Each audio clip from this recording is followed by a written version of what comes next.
What's good, y'all? Back with another video. So today I want to give y'all what I got from the second chapter of my book that I'm reading, Thinking in Bets by Annie Duke. It talks about decision making, and it talks about how we naturally form beliefs, which is we go from experiencing a thing to believing it as truth and rarely ever questioning it. And humans started thinking like that before we had complex language because it was dangerous to not think like that. It was dangerous to experience a lion. You hear something in the bushes, then a lion attacks you. You survive it. So the next time you hear that sound, you're going to think it's a lion. That may not seem rational. In this day and age, it may not seem rational to think, okay, every time you hear some rustling in the bush, you think it's a lion and you go full defense mode. But at that time, that's what was necessary because it costed too much to believe anything else. So the human mind became conditioned to, okay, experience, believe as truth, don't question. Experience, believe as truth, don't question. Until we had complex language, because beforehand there was no one that could explain to you what they saw because there was no complex language. You couldn't. Your experience was truth. So once complex language came along, we started writing and speaking to each other.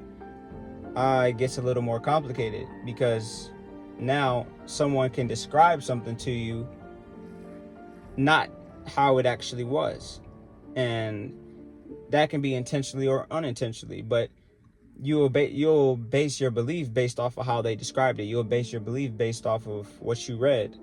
And a lot of times we don't do the research to actually vet the information that we're receiving outside of our experience. So an abstract belief is a belief that's formed outside of your experience. So if somebody else went to a party and then them explaining to you what happened at the party, and then you form a belief about what happened at the party and how the party was, how the people there were, that's an abstract belief because you didn't actually go to the party, somebody else did. So the danger in forming abstract beliefs is that we put a lot of weight on them and we believe them to be completely true. And the danger in believing something to be completely true is that when outside information comes, you have two things that you can do. You can either go from being completely right to being completely wrong, or you'll just disregard the information as a whole. Most people associate being wrong with pain, and that's just how the human mind is. Going back to what I was saying about the lion in the bush, hearing the lion in the bush and reacting a certain way. That's just how the human mind's conditioned. To be wrong is painful because if you're wrong in that moment, if you're wrong in that moment of believing whether that a lion is in the bush or not, you're gonna die or you're gonna get really messed up. So that's just how the human mind works. The human mind associates being wrong with pain, and seeking truth is actually counterintuitive to the natural way that we think as humans. It's crazy as that may seem. So the whole point is to think in probabilities. Is more, you put yourself in a better space by thinking in probabilities. Not only do you put yourself in a better space when it comes to your ego and not being wrong, once you start to look at things like, okay, this is probably 80% true. Once you look at things like, okay, this is probably has a 70% chance of happening, you don't form expectations and you don't hold on to ideas of things. You don't hold on to expectations. So you don't leave any room for yourself to be disappointed or upset, or wrong, because you go into it thinking, okay, I'm not 100% right anyways. So that thinking relates to trading so much, because especially for me, when I first started trading, I thought that once I lost a trade, I did something completely wrong. And that's just not the case. That's just not the case. You did something wrong if you did something outside of your plan. As long as you have a plan and you have a set of data that you're basing your trades off of, then as long as you're executing on that plan, losses are going to come. Losses are going to come. And it's not a bad trade. You didn't do anything completely wrong unless you did something outside of that plan. And I had to change my mindset on how I looked. I had to change the way that I looked at losses.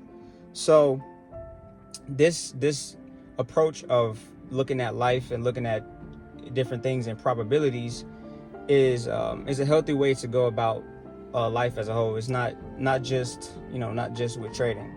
And that's really what I wanted to put out to you guys today, is that a lot of things with trading also relate to a lot of things in life. So just like in trading, you have to be consistent and disciplined in order to see success. You also have to be consistent and disciplined in everything else. So your trading account and your trading results, for the most part, is a reflection of your daily habits. It's a reflection of what you're doing outside of the market. So if you're not consistent in your workout routine, if you're not consistent in your diet, your relationships, whether intimate or not, if you're not consistent with showing up on time, just little things, you won't be consistent in the markets. So that's what I got from the second chapter of this book, is just about beliefs, looking at things in a probabilistic way and the dangers of not doing so, and how it's easy to trick yourself into forming a belief about yourself that isn't true. And it's easy to hide from the data and just run away from doing the work of figuring something out that you say you want to figure out. So this past August and September, I took off pretty much to get to back test a strategy, and I back tested from March 11th to October 11th, really, and I've gotten pretty good results. So I have 7 months of data, and that data has the process of getting that data is what has built my confidence in my system. At first I realized that I would see a couple things in the market. I would take some courses, learn from different people, and I would see what they were seeing, and then I'd automatically think, okay, this is the way I need to trade. This is what works. But I never really sat down, got the data from it, and actually formed a solid belief on the system that I was using.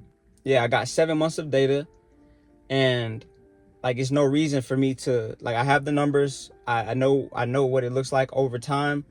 I know my success rate. I know how much I can stand to lose, stand to win over a certain period of time. So there's no reason for me to do something outside of my strategy. I would highly suggest for anybody that's starting out in trading to just find a strategy that you like. There's a thousand out there, but just find one that you like, and then back test it over, a 6-month period, 6 months to a year. All I could get on TradingView was that 7 months, but it's all good. Just back test 6 months to a year worth of data, and then that will give you the confidence to actually put money into the market. So that's what I'm doing. I finished my back testing. I put that $1,000 into that account. It's at $1,400 right now, and I'm gonna flip that account 2 to 3 times and then plan on sizing. So that's what I got today from this book. Hopefully you got some type of value from it. Just want to talk on my first video. My first video I put out yesterday. It took a little minute. It took a little minute to make it, not only to make it, but to edit it and figure out everything, thumbnails, setting up the account, description, title, editing the video, and getting the audio right, background music, all that. It took a little second, but it's really about just formulating a process of how I want to create the videos in order to make it seamless, so I can spit the videos out like that, because I definitely want to drop, daily vlogs, and I know it's gonna take a system just like anything else in order for me to get into that flow of dropping consistently. So I got 16 views so far, I think. Well, when I woke up I had 16 views. I don't know what it's at now, but when I seen it, It's like I didn't really expect anybody to watch it. Honestly, the first when I first woke up and I saw it, I was like, dang, I got 16 views. That's dope. You know, and then I got a comment. I was like, okay, cool. And then I was like, all right, boom. Now next video. Let's see how many I get then. But it's really not even about, I know every video is not gonna do the same. Some are gonna have less views than others. Some videos that I think are amazing are not gonna do as well as some videos that I think are just okay. So it's just about formulating a process of how I think, of how I like the videos, you know, how I like to make the videos. And once I have enough videos, YouTube eventually is gonna give me the data. You know, I'm gonna have the data on how many people are watching, how long they're watching and whatnot. And then I'll be able to actually make adjustments from that data. And that's really all that the book is really talking about too, is just not just going based off of belief, not making decisions just based off of what you think or how you feel or what somebody else said, making decisions based off of actual data. And that's with anything. It's trading, YouTube, whatever, you know, everything has data. The truth is there. You just got to be willing to look at it and do the research and go and find it. Because if not, you're going to be just walking around believing everything that you hear and see, you know. So, and you would think that once you got new information, you would change your beliefs, but that's just not the case either. That's not the case either. Most people are just gonna, once they get the new information, depending on how strong that belief is, they're just gonna change their perception of the information in order to fit what they already believe.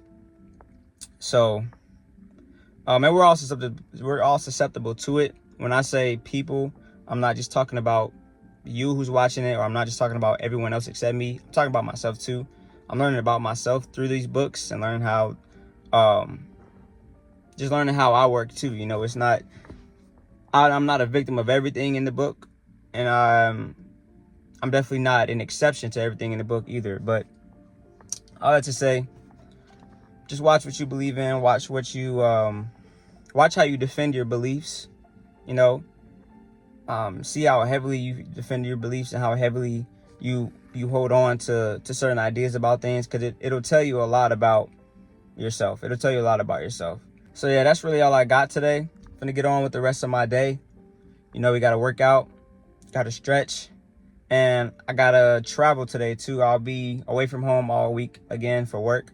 So I'll be packing and gotta wash clothes and everything that come with that. Probably get some food. And yeah, so if you stayed and you watched, hopefully you got some knowledge from the video, some type of value from the video. You got any questions, concerns? If you want to say what's up, leave a comment. Look, I can see my reflection right there. But if you want to say what's up, leave a comment. I respond to all my comments. And like, subscribe, man. Get on with the rest of the day. Peace.